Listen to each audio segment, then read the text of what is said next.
नमस्कार, मैं सुनील कुमार और आप देख रहे हैं साल टीवी। और आज के कार्यक्रम में मैं बात करूंगा हमारे समाज के बीच एक ऐसे समाज की जिसको आज भी कहीं ना कहीं हम लोग अपनी सराखों पर नहीं बिठा पाते। क्यों, क्या कारण है? क्योंकि मैं जब भी जिस भी मुद्दे की बात करता हूं, सबसे पहले मेरी एक ही सोच रहती है कि मैं फूल की सुंदरता का ना देखूं, बल्कि उसकी जड़ों को देखूं कि वो कितनी कामयाब हैं। हमारे समाज की जो जड़ें हैं और हमारे समाज में जो लोग रहते हैं, हर समाज के बीच कहीं ना कहीं बांट दिया जाता है, लेकिन हम लोग कहीं ना कहीं ये भी भूल जाते हैं कि एकता भी कोई चीज है और एकता में अनेकता, जो भारत के लिए विशेष हमारी संस्कृति में कहा जाता है, ऐसा कुछ कहीं ना कहीं बिछुड़ जाता है या देखने को नहीं मिलता। मुझे चंद लाइनें याद आ रही हैं। मैं अपने प्रोग्राम को आगे बढ़ाने से पहले वो लाइनें आपको बता दूं। दिल में बेशक दर्द बेशुमार है, लेकिन फिर भी लबों पे दुआ हजार है। मुश्किल में है बेशक जिंदगी का सफर, लेकिन फिर भी चेहरे पर मुस्कुराहट हजारों बार। किन्नरों की जिंदगी का हर पन्ना इस तरह लिखा हुआ है जहां उन्हें आज भी अपने प्यार का इंतजार है। हर नजर रोज कुछ ढूंढती सी नजर आती है, लेकिन शाम को कुछ पैसों के सिवा झोली खाली ही रह जाती है। अगर अगली सुबह के इंतजार में रात आंखों में कट जाती है, लेकिन जाते जाते एक सवाल छोड़ जाती है कि आखिर सुप्रीम कोर्ट के ऑर्डर के बावजूद उन्हें किस गलती की सजा मिल रही है। आंखों ख्वाबों से खाली क्यों रह जाती हैं? जो ये आंखें हैं उनमें सिर्फ नींद तो आती है, लेकिन रूह कहीं और ही होती है। क्यों ये तकदीर आंसुओं से लिखी गई है? क्या समाज में आज भी एक अलग भाईचारा दूर तक है इनकी एकता नहीं बना पाया है? रोज की तरह सूरज उग तो जाता है, लेकिन जवाब चांद की तरह ही छुप जाता है। और 68 साल बीत चुके हैं, लेकिन किन्नरों की जिंदगी आज भी खैरी सी नजर आती है। समाज में थर्ड जेंडर के तौर पर मान्यता तो मिल गई है, लेकिन सिर्फ कागजों पर, क्योंकि नजरें तो अभी भी उनसे नजरें बचाती नजर आती। और हमारे साथ मीना महंत जी हैं। मीना जी, आपका बहुत बहुत स्वागत हमारे प्रोग्राम आज की इस खबर में। तो हमारे दर्शकों को आप अपने बारे में थोड़ा सा बताएं। नमस्कार, मैं मीना महंत हूँ। डड्डू माजरा चंडीगढ़ में रहती हूँ, डड्डू माजरा कॉलोनी में। और मैं लोगों के घर में बधाई लेने का काम करती हूँ। किसी के शगुन का काम होता है, शादी हो, ब्याह हो, बच्चा हो, उसको आशीर्वाद देने जाती हूँ। और हमारे सब जितनी भी हमारी जात के हैं, हमारी बिरादरी के लोग हैं, सब यही काम करते हैं। बच्चों को अब सुबह उठते हैं और बच्चों को किसी की दुआ करना, किसी को बच्चा हो, लड़का हो, खुशी हो, दूसरे के दरवाजे में जाके खुशियाँ तेरा जियो रे लल्ला, रे लल्ला, तेरा जियो रे लल्ला, तेरे घर आया बाल गोपाल, जोगे जोगे जीवे तेरा लाल, तेरे घर आया बाल गोपाल, जोगे जोगे जीवे तेरा लाल, अम्मा नोटो वाला बंडल निकाल, जोगे जोगे जीवे तेरा लाल। हाँ, लड़की तो सुख सुख कैसा लड़की।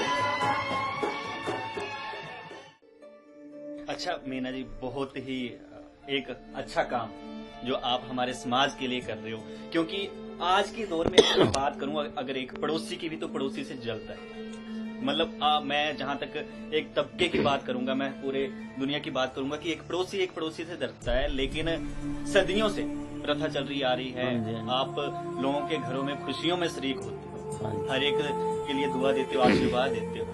कुछ हमें बताएं कि कहां से ये प्रथा शुरू हुई और आप आज भी इनको बढ़ा रहे हो? ये आज की परंपरा नहीं है, ये सदियों से चली आ रही है। ये राजा रामचंद्र जी के जमाने से, पिछले सालों से राजे महाराजों के जमाने से ये परंपरा चली है कि खुशी के लिए कोई तो चाहिए, खुशी के लिए कुछ तो चाहिए। इसलिए जिस टाइम राजा रामचंद्र जी वनवास तो गए 14 साल के लिए, तो उन सब लोगों के साथ जो उनके पब्लिक थी, उनके साथ, सबके साथ वो हम लोग भी थे, हम में से कुछ लोग थे। तो वहाँ जब राजा रामचंद्र जी ने कहा सबको अपना जाने लगे कि सब नर नारी जाओ अपने अपने घर, तो नर नारी को बोला, वो सब चले गए, मगर हम लोगों को नहीं बोला, तो हम लोग वहीं खड़े रहे हमारी बिरादरी के। तो राजा रामचंद्र जी जब 14 साल के बाद वनवास से आए, तो हम लोगों के ऊपर मिट्टी और धूना जमा हुआ था, धूल जमी थी और खूब वहीं पे खड़े रहे। उन्होंने आकर देखा तो उन्होंने कहा उन्होंने पूछा भी आप लोग क्यों नहीं गए? तो हमारे लोगों ने जवाब दिया कि आपने नर और नारी को बोला था तो हमें बोलते तो हम भी जाते। हम जब आपके इंतजार में यहाँ आपके चरण छूने के लिए, आप आशीर्वाद के लिए हम लोग यहाँ खड़े हैं कि कब आप आए और कब हम जाएंगे। तो उन्होंने हमें ये कहा था कि अगले उसमें समय में, आने वाले समय में कुछ भी आप लोग खुशी मनाओगे लोगों के बच्चों की, और लोगों के घरों में जाओगे और खुशी मनाओगे और लोग तुम्हें बहुत मान आदर देंगे। उन्होंने हमें ये कहा और हमें आशीर्वाद दिया और हम लोग अपने अपने घर चले गए होंगे। अच्छा जी, ये मतलब संस्कृति की बात है जो हजारों हाँ जी, पुराने सालों से प्रथा चली आ रही है। आज आप इस प्रथा को आगे बढ़ाए हुए हैं, हर एक को खुशियां बांटते हैं, दूसरों के गमों को भी लेके उनको गले से लगाकर। लेकिन अभी सरकार से एक फरमान लागू हुआ था, एक कानून बनाया गया था हमारे संविधान के अनुच्छेद 13, 14, 15 में, तो उसके रिगार्डिंग कुछ आपको फायदा मिला? ऐसा है, सरकार तो हमारे लिए बहुत अच्छा सोचती है, हमसे कोई मतभेद नहीं है उनके लिए। मगर कुछ लोग बीच में जो होते हैं, हर दुनिया में हर इंसान एक जैसा नहीं है, पर हम किसी की बात का गुस्सा नहीं मानते।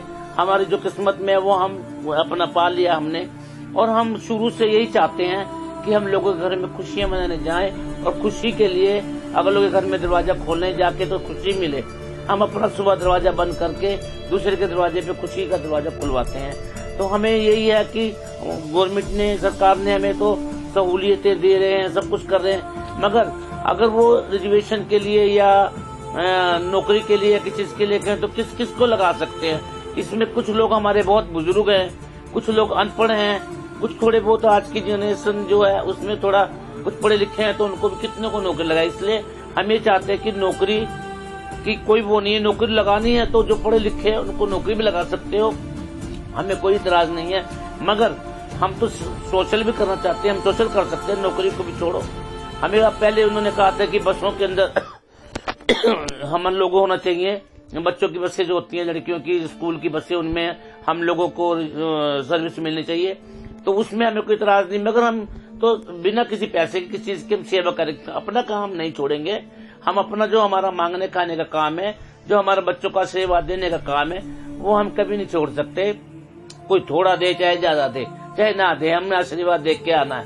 तो जो वो काम में जो नौकरी कर सकते हैं वो करें, मगर जो नहीं कर सकते, जो यही काम करते हैं, बुजुर्ग हैं हमारे, कुछ अनपढ़ हैं, तो हम अपना प्रोफेशन नहीं छोड़ सकते।